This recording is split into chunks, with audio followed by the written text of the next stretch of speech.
Próxima questão, questão 7. Assinale a afirmativa correta.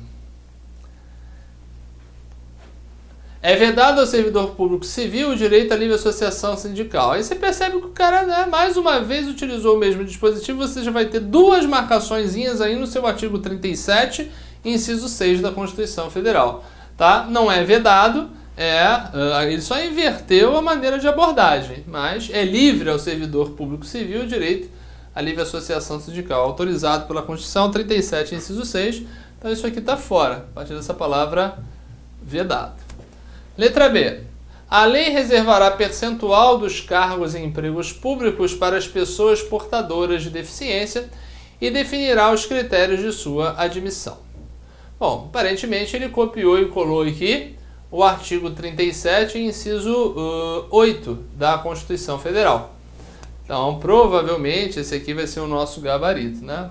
Uma lei deve estabelecer um percentual de cargos e empregos que serão preenchidos por pessoas portadoras de deficiência, definindo os critérios para sua admissão. Em se tratando de cargo federal, essa lei acaba sendo a Lei 8.112 de 90, que é o Estatuto Federal, mas em cargos de outras esferas e empregos dependerá de uma legislação específica. Vamos ver o erro das demais aqui. Letra C. Os atos de improbidade administrativa importarão a perda dos direitos políticos. Já morreu aqui, porque não é perda, é a suspensão dos direitos políticos. A suspensão da função inverteu, né? É a perda da função pública. A indisponibilidade dos bens, sendo descabido o ressarcimento erário, né? O ressarcimento erário também.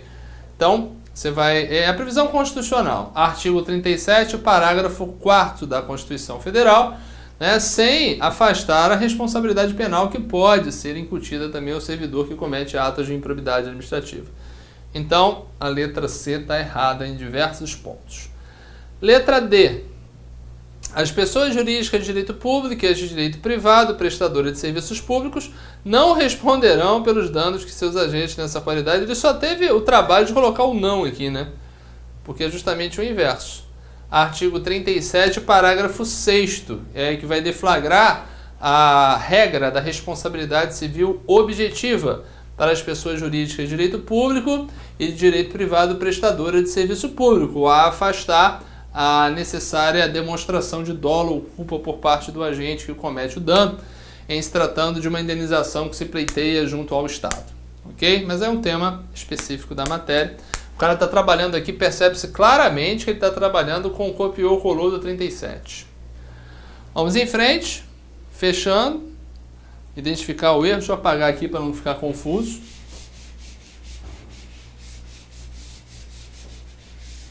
Letra E. O servidor público da administração direta, autárquica e fundacional, investido em mandado de prefeito, será afastado do cargo, emprego ou função, não lhe sendo facultado optar pela sua remuneração. Aí é justamente a mesma coisa, ele botou um não aqui. Tira o não, e você vai encontrar essa informação não no 37, mas no 38, inciso 3 da Constituição Federal. Aquela velha historinha do exercício do mandato eletivo por parte do servidor titular de cargo ou emprego. Tudo bem? Então, firmamos o nosso gabarito aqui na letra B, em cima do artigo 37, inciso 8 da Constituição Federal. Vamos em frente.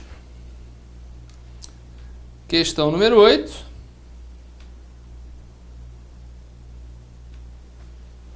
Sobre os cargos e funções, só não é correto afirmar que. Só não é correto. Então, só não é correto. O que não é correto? Não é correto porque é incorreto. Então tem que marcar o incorreto. Que maneira estranha de se perguntar, né? Vamos lá. Vai bananar na nossa cabeça. O cara quer um incorreto. Vamos botar tudo aqui. Tá assim. Letra A. Cargo público é o lugar instituído na organização de serviço público com denominação própria, atribuições e responsabilidades específicas e estipêndio correspondente. Nossa. Estipêndio é o valor que deve ser pago, né? A remuneração. Nomezinho bonito. Mas é algo adequado, né? Vamos deixar de stand-by, mas acho que é uma definição suficiente. Lugar, né? Mas enfim. Vamos letra B. O provimento de um cargo que é feito por transferência, promoção, remoção, acesso ou reintegração denomina-se provimento derivado, uma vez que é uma alteração na situação do servidor já provido. Olha só, essas formas de provimento aqui, tá? Normalmente isso está no estatuto, elas são inconstitucionais, transferência e acesso. Isso aqui não é provimento, remoção e deslocamento do quadro pessoal no mesmo cargo. Transferência e acesso são situações que foram consideradas inconstitucionais por fraudar ou por agredir o Instituto do Concurso Público. A transferência era a pessoa mudar de carreira. Mudava de carreira sem fazer concurso para essa nova carreira. O cara, digamos, era técnico judiciário no TRF, no Tribunal Regional Federal, aí era transferido para ser delegado federal, preenchendo os requisitos legais. Isso era medida possível há tempos atrás, hoje não mais. E o acesso era o concurso interno. Concurso interno para que aqueles que já são servidores pudessem ter acesso a outras carreiras dentro da mesma instituição, o que também não é o caso. Então, o que me parece, né, o gabarito aqui vai estar na letra B de bola, porque está errado. Vamos ver o demais para ver se está tudo certinho, né? É permitida a investidura em cargo diverso daquele que ele ingressou por concurso, uma vez que já ocorreu a investidura inicial na forma da lei. Cara, em situações excepcionais, né? Numa promoção dentro de uma mesma carreira, onde nós temos cargos distintos, mas dentro de uma mesma carreira isso é possível. Uma readaptação, isso é possível também. E um aproveitamento, isso também é possível, excepcionalmente, né? O cargo foi extinto, o cara foi para disponibilidade e retornou. Excepcionalmente isso é possível. E esses mecanismos não agridem o concurso público por vir a preservar o interesse público, tanto a readaptação quanto o aproveitamento, seria possível até mesmo uma promoção dentro de uma mesma carreira. Então vamos admitir como correto que isso aqui está bem pior. Letra D. Todo cargo tem função, mas há também função sem cargo. Essa criação é antiga, né? Todo cargo exerce atribuições, seria isso. Mas existem funções que não se caracterizam como um cargo, como por exemplo a função temporária, a própria função de confiança, não são cargos efetivamente. Função é um termo meio vago, né? A gente pode adaptar a função pública como todo e qualquer conjunto de atribuições destinadas à satisfação do interesse público. A função temporária do 37, inciso 9, tem um contrato temporário, o contrato administrativo temporário, é o terceiro regime, o regime especial. E a função de confiança são os locais onde a gente pode utilizar o termo função com melhor técnica. Função pública, que é o gênero, função temporária do 3719, são os servidores temporários, e a função de confiança do 37, inciso 5. Tá? Bom, então o gabarito aí, em princípio, estamos aqui com a letra B. Vamos na letra E. As funções de confiança, faltou S, que só podem ser exercidas por servidores ocupantes de cargo efetivo, destinam-se obrigatoriamente apenas as atribuições de direção, chefia e assessoramento, tá certinho, né? Quando ele bota obrigatoriamente, apenas, né, parece que deve ter exceção, não tem não. Função de confiança 37.5, para atribuições de direção, chefia e assessoramento, e só pode ser investido servidor efetivo. É correto falar isso, né? Servidor efetivo efetivamente fica muito ruim. Então, tá aqui, ó, letra B é o nosso gabarito, demanda um conhecimento um pouco mais abrangente, envolvendo a linha jurisprudencial e até mesmo estatutária, mas é uma questão que não era uma questão de estatuto, é uma questão de base constitucional que exige um domínio um pouco mais abrangente acerca das formas de provimento e da forma como ela é trabalhada pela jurisprudência. Ok? Então, o gabarito aí firmado da questão 8 na letra B de bola. Vamos em frente. Questão 9. Quando o servidor em estágio probatório, após ser submetido à avaliação de desempenho, demonstra inaptidão para o exercício do cargo, caberá à administração pública o seguinte procedimento. É uma visão geral também. Todos os estatutos que trabalham com estágio probatório, em especial a Lei 8.112, que é o federal, conduzindo a ideia de reprovação, vai afirmar que o servidor será exonerado porque aquilo ali não decorre diretamente de uma prática ilícita. A disciplina, obviamente, ela vai influenciar na decisão do estágio probatório, mas ela não está somente, ela não é somente esse aspecto que é avaliado. São diversos outros características ou aspectos ou critérios que avaliados que levam à conclusão de que o servidor talvez não tenha aptidão para exercer as atribuições daquele cargo, reprovando em estágio probatório, mediante prévio ampla defesa e contraditório, através de um mecanismo denominado exoneração. Então a exoneração serve para um monte de coisa e ela também servirá para romper o vínculo do servidor que não consegue superar o estágio probatório. Então, uma remoção, uma exoneração de ofício, determinada pela administração.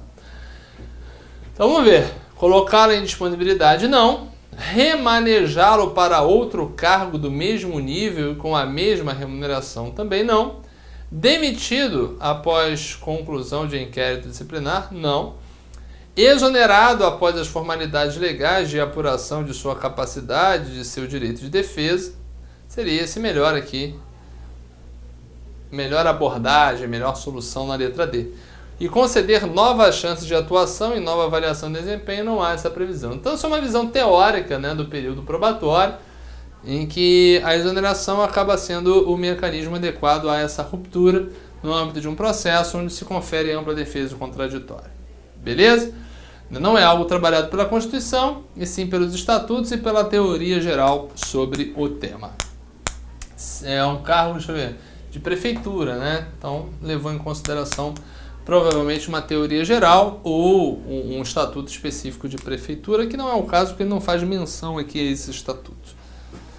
Beleza? Então a gente tem que conhecer um pouquinho além, né, daquilo que a Constituição coloca, em especial nesses aspectos aí de provimento, vacância e etc. A gente percebe que ele segue a linha do Estatuto Federal no questionamento. Bom, vamos lá. Questão 10.